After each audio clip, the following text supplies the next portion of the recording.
ব্রাহ্মণবাড়িয়ার কসবা উপজেলার বায়েক ইউনিয়নের সাগরতলা গ্রামের জাহাঙ্গীর মাস্টারের বাড়িতে প্রতি বছরের ন্যায় এবারও বংশবিস্তারের জন্য বক, সারস, শামুক-খোল, পানকৌড়ি, রাতচরা সহ নানা প্রজাতির দেশি পাখি অতিথি হয়ে এসেছেন।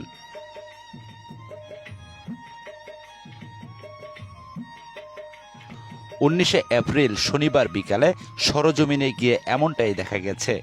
এ সময় জানা যায়, দীর্ঘ প্রায় 41 বছর ধরে এসব পাখি প্রজনন মৌসুমে জাহাঙ্গীর মাস্টারের বাড়িতে চলে আসে।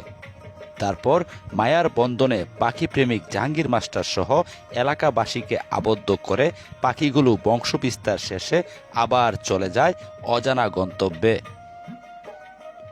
পাখিদের বংশবিস্তারের এই সময়টায় মা বাবা ও ছানার কিচিরমিচির শব্দে মুখরিত থাকে জাহাঙ্গীর মাস্টারের বাড়িসহ আশপাশের এলাকা। দীর্ঘদিন যাবৎ পাখিদের আনাগোনায় তাদের প্রতি অফুরন্ত ভালোবাসার সৃষ্টি হয়েছে জাহাঙ্গীর মাস্টারের হৃদয়ে। তাই তো তিনি বয়স্ক হওয়া সত্ত্বেও এসব পাখিদের যেন কেউ কোনো ক্ষতি না করতে পারে সেজন্য সর্বদাই তৎপর থাকেন।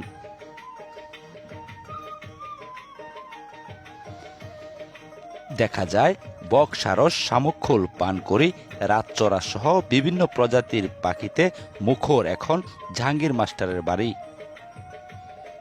জাহাঙ্গীর মাস্টারের বাড়িসহ আশপাশের এলাকায় কিচিরমিচির শব্দ আর পাখিদের উড়াউড়ি। প্রতিটি গাছেই বিভিন্ন প্রজাতির অসংখ্য পাখির বাসা। তাতে মাথা উঁচু করে বসে আছে পাখি দম্পতিরা। স্ত্রী পাখিরা ব্যস্ত ডিমে তা দেয়া নিয়ে, আর পুরুষ পাখিরা ব্যস্ত স্ত্রীদের খাবার জোগাতে। এজন্য প্রকৃতির এক অপার সৌন্দর্যের নিদর্শনও বটে।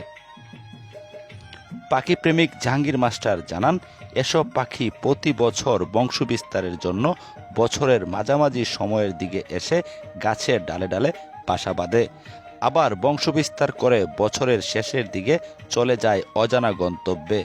প্রায় 41 বছর ধরে এভাবেই এসব পাখি এখানে বংশবিস্তার করে আসছে।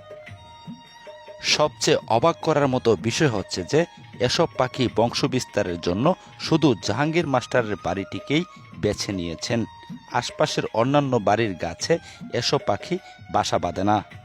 পাখিপ্রেমিক জাহাঙ্গীর মাস্টারের সঙ্গে কথা হলে তিনি আরও জানান, স্যার কেমন আছেন? জি ভালো আছে। আপনি কেমন আছেন? আলহামদুলিল্লাহ। পাখিদেরকে নিয়ে আপনি কেমন আছেন? পাখিদেরকে নিয়ে মোটামুটি ভালোই আছি। এবছর তো কিন্তু ঝড় টর কিছুই হয় নাই, এই জন্য পাখিরাও ভালোই আছে। তবে পাখি এখনো আসা শেষ হয় নাই, পাখি আসার বহুত সময় রয়ে গেছে।